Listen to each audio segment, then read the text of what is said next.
Bismillah ar-Rahman ar-Rahim. Assalamu alaikum wa rahmatullahi wa barakatuh. How are you, my students? I hope that you're happy and healthy and ready for today's lesson, which is the project. But before we do that, let's open our workbooks, page 96, page 96, exercise I. Read the list of ingredients for the pasta salad. So we'll be making here a pasta salad. Are there any ingredients that you don't like? What would you replace them with? Would you add anything? So this is the ingredients here for the pasta salads. For the pasta salad, we have pepper, we have parsley, we have onion, chopped of course, we have mayonnaise, yogurt, and we have Tabasco sauce, which for my preference, I don't like. So I'll be removing the Tabasco sauce. So here's the order here. Number the instructions. So here we have instructions on how to make a pasta salad. Number the instructions in the right order. If you know how to make a pasta salad, this would be easy for you. Number one is already done for you. Boil the pasta in a large pan of water with half a tablespoon of salt and 1 or 2 tablespoons of olive oil for about 12 minutes. So read the rest of the steps here and try to come up with the second step, the third step, 4, 5, and so on. So of course we have until 9 steps here. So this is the first one. We have 9 steps. So what would be step number 2 here? Step number 2 would be, yes, rinse and let it cool in a colander. So we'll be rinsing it and make it cool in the colander. So number 3 would be, number 3 here is to chop the parsley and spring onions. Finally, dice the peppers and put them in a bowl. So we're learning how to cook here. Number 4, which one is step number 4 here? So number 4 would be to add salt, pepper, and a dash of soy sauce. Number 5, what's step number 5? So number 5, to put the pasta in a large bowl and mix in the tuna with vegetables, add the mayonnaise and stir. So, and number 6 would be add a dash of Tabasco sauce. Of course, for me, I wouldn't make this 6th step here. And number 7, take the tuna out of the tin and mash it with the fork, then mix with the chopped vegetables. Number 8, to cover the bowl with cling up or foil and leave it in the refrigerator for about 8 hours. Number 9, serve cold with slices of tomato and cucumber. So even though it's pasta salad, pasta, you serve it cold. You serve it cold with slices of tomato and cucumber. Exercise J, page 96. Answer the questions. So this is, of course, you can answer these questions according to your own preference. Do you always have a salad with your meal? What kind of salad? So if you have a meal, a lunch or dinner, do you always have salad with it? And if you do, what kind of salad? Of course, if you do, if you don't, this is according to your own preference, according to your own habit, eating habits. Do you have salad with your meals? So number 1 for me, do you always every meal? Of course not for me. I said sometimes, not always, and usually it's green salad. Usually it's green salad. Do you always have salad with your meal? No, sometimes, not always. Usually it's green salad. Number 2, do you always have dessert? What kind of dessert do you prefer? Do you always have dessert after you finish your meal? You want something sweet? You always have dessert? And what kind of dessert do you like? So this is, as the first question, this is according to your own eating habits. No, not always, but when I do, I prefer cheesecake. No, do you always have dessert? No, not always. But when I do, I prefer cheesecake. Question number 3 here. Which vegetables are more popular in your country and why? So what do you think is the most popular vegetable here in Saudi Arabia? Which vegetables are popular in your country, whether if you're Saudi or not? Which vegetable is popular in your country, and why are they popular? So you can come up with the answer here and then explain why. Which vegetable or vegetables are popular? Again, which vegetables are because they are countable here. More popular in your country and why? Of course, I answered tomatoes, onions, and pepper. This is my own answer. You can answer with something else because they are in most meals here. Because you use them with most meals. If you want to make eggs like shakshuka, you put onions and tomatoes. If you want to make rice, for example, like kabsa, you put tomatoes and onions also. Number 4 here. Which meat dishes are more popular and why? Do you know some meat dishes here? Some meat dishes. Where there's meat in the recipe. Do you know any meat dishes that are popular here? And why are they popular?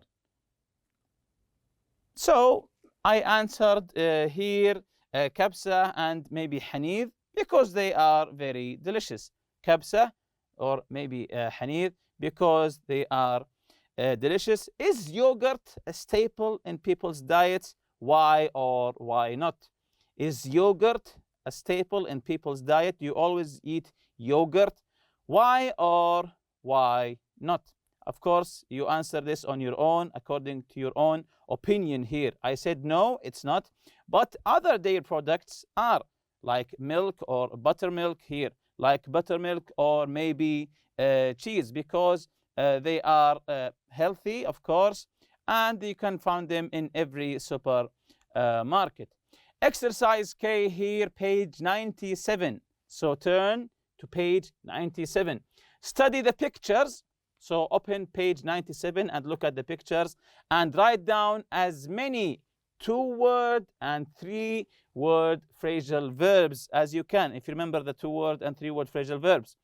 Use the phrasal verbs to write sentences about the pictures. So open your books, page 97, and write a 2-word phrasal verbs or 3-word phrasal verbs for the pictures. Use the phrasal verbs then to write sentences about the picture. So we'll be writing some sentences here. So the 2-word phrasal verbs here. Can you write 2-word phrasal verbs from the picture? So let's see together what I've written here. Go out, meaning to eat, of course. Dig into a meal, which means you're going to eat now. Bite into, eat up your dinner, drink up, pick at, of course, referring to food here. So these are some of the 2-word phrasal verbs that I came up from the pictures. So what about 3-word phrasal verbs here? Can you come up with 3-word phrasal verbs? So I've written here, sit down to a meal, of course, sit down to, referring to a meal. Get taken out to a restaurant, for example, someone taking you to a restaurant. Catch up over, to catch up over dinner or lunch, to catch up over. So now that we have written some 2 or 3 phrasal verbs from the pictures, of course, maybe you've written some different 2 or 3 phrasal verbs. Now that you have a collection of phrasal verbs, try to come up with some sentences you can write about the pictures using the 2 or 3 phrasal verbs. So the first sentence, for example, here, what have you written using 2-word phrasal verbs or 3-word phrasal verbs? So for example, I've written here, the boy's father suggested they go out and catch up over dinner. They sat down to an excellent meal and had a very good time. So the boy's father suggested they go out and catch up over dinner. They sat down to an excellent meal and had a very good time. Number 2. So number 2, I've written, for example, the boy's father expected him to pick at to pick at his food, but he was hungry and dug in with enthusiasm. Number 3, I've written, when they had eaten up and drank up, they paid the check and left. So these are the sentences that I've written using the words I've chosen in the chart here. Of course, maybe you had came up with different words and written some different sentences. It's correct. There's no right or wrong answer. Exercise L here, write a description of a famous dish in your country. Answer the following questions in your essay. What is the name of the food? What are the ingredients? How do you make it? What does it taste like? Do you like it? Why or why not? When do people usually eat it? For example, breakfast, lunch, dinner, during a special holiday or a snack. So here's a graph to help you write name of the food. For example, I've chosen shakshuka. It's a well-known food here. So we have to fill all of these boxes here. Let's say, what does it taste like? Do you like it? When do you eat it? How do you make it? What are the ingredients? So the first one is, what does it taste like? It tastes like eggs, or you can say maybe like tomatoes, because these are the ingredients. How do you make it? First, chop the onions and tomatoes and fry them on the pan. Then add the eggs and mix them together. So this is how you make it. Do you like it? Yes, I like it very much. The ingredients, eggs, onions, and tomatoes.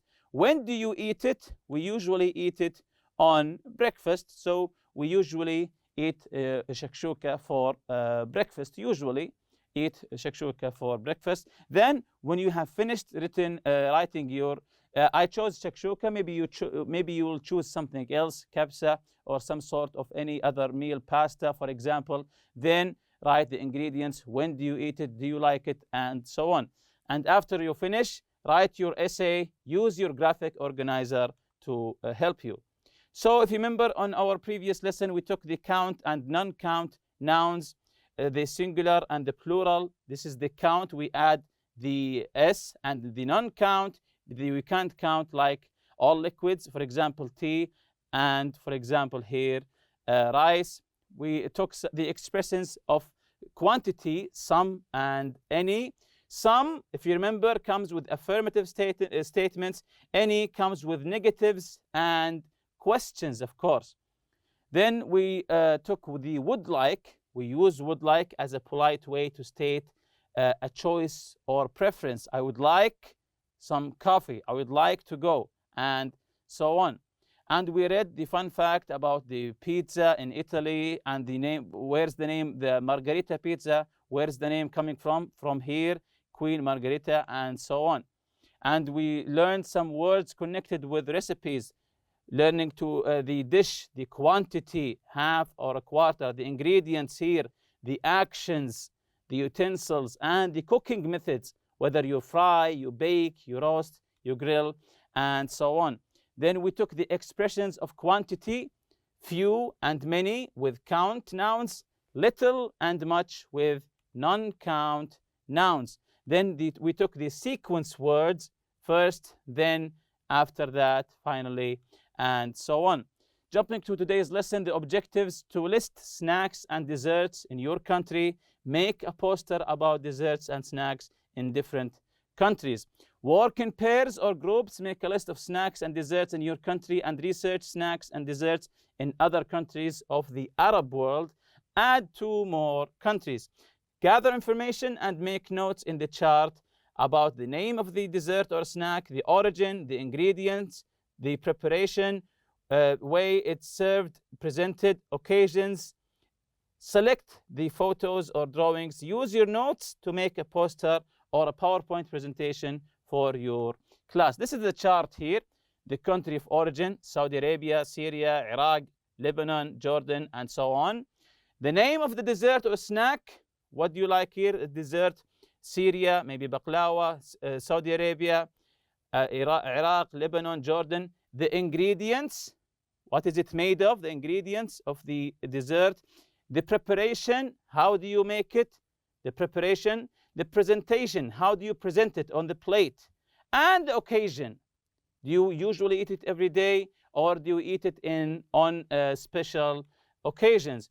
And once you're finally done, do a class survey and find out which are the most popular desserts and snacks. Do a class survey and find out which are the most popular desserts and snacks. And with that, we reach the end of this lesson. See you next lesson, inshallah. سبحانك اللهم وبحمدك أشهد أن لا إله إلا أنت أستغفرك وأتوب إليك. السلام عليكم.